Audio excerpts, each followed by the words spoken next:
when the numerical value of the reaction coefficient Q is greater than equilibrium constant K, எந்த டைரக்ஷனில் reaction போகும்.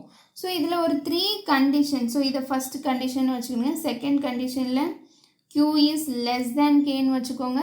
Third கண்டிஷனில் Q is equal to K. இது மூணுமே உங்களுக்கு use ஆகும். ஃபஸ்ட்டு நம்ம கொஸ்டினில் உள்ள கண்டிஷனே பார்த்துடலாம். ஓகேவா? ஸோ Q வந்து ஒரு 10 இருக்குதுன்னு வச்சுக்கோங்க. 5 K வந்து ஒரு 5 இருக்குதுன்னு வச்சுக்கோங்க.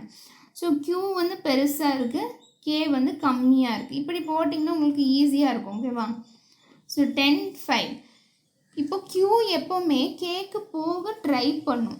ஓகேவா? Qலேருந்து கேக்கு போக ட்ரை பண்ணும். அப்போ அது வந்து Q என்ன ஆகணும்? கம்மி ஆகணும். அப்போ தானே கேக்கு போக முடியும். ஸோ Q வந்து எனக்கு என்ன ஆகணும்? டிக்ரீஸ் ஆகணும். அப்படி தானே? Q வந்து டிக்ரீஸ் ஆனால் தானே நம்மளுக்கு வந்து கேக்கு போக முடியும். ஸோ ஒரு ரியாக்ஷனை நம்ம எக்ஸாம்பிள் வச்சுக்கலாம். Consider A is giving B. ஓகேவா? ஸோ இதுக்கு K நீங்கள் எப்படி எழுதுவீங்க? B of B divided by A. Q எப்படி எழுதுவீங்க? B of A. Qவும் அப்படியே தான் எழுதுவோம். அப்படி தானே?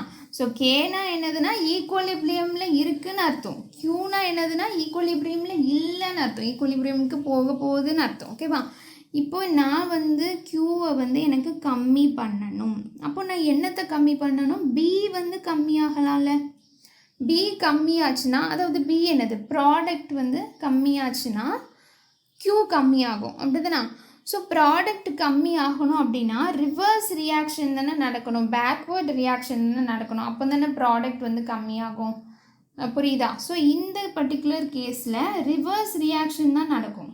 ஓகேவா? ஏன் அப்படின்னா இப்போ எனக்கு Q கம்மியானால் தான் அது Kயை ரீச் பண்ண முடியும். Q கம்மியாகிறதுக்கு எனக்கு B கம்மியாகணும். Bனா என்னது? ப்ராடக்ட் கம்மியாகணும்னா நான் நிறைய ரிவர்ஸ் ரியாக்ஷன் கொண்டு போனேன்னா ப்ராடக்ட் வந்து கம்மியாயிரும். அப்படி தானே? அப்போ ரிவர்ஸ் ரியாக்ஷன், பேக்வேர்டு.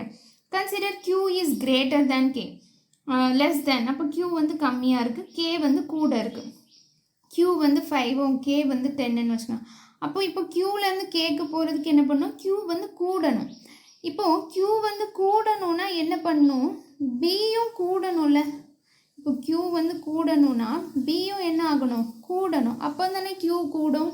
இந்த பர்டிகுலர் இதைப்படி இப்போ நான் B வந்து கூடணும் அப்படின்னா என்ன பண்ணும்? ஃபார்வர்ட் ரியாக்ஷன் தானே. ஃபார்வர்ட் ரியாக்ஷன்னா தானே B வந்து எனக்கு அதிகமாக கிடைக்கும். இப்போ Q அதிகமாகும், Q வந்து Kக்கு போயிடும். அப்படி தானே? ஸோ Q வந்து ஈக்குவல் டு Kனா ஈக்குவலிபிரியமில் இருக்குது அப்படின்னு அர்த்தம்.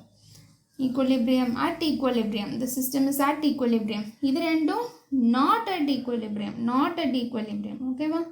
தேங்க்யூ.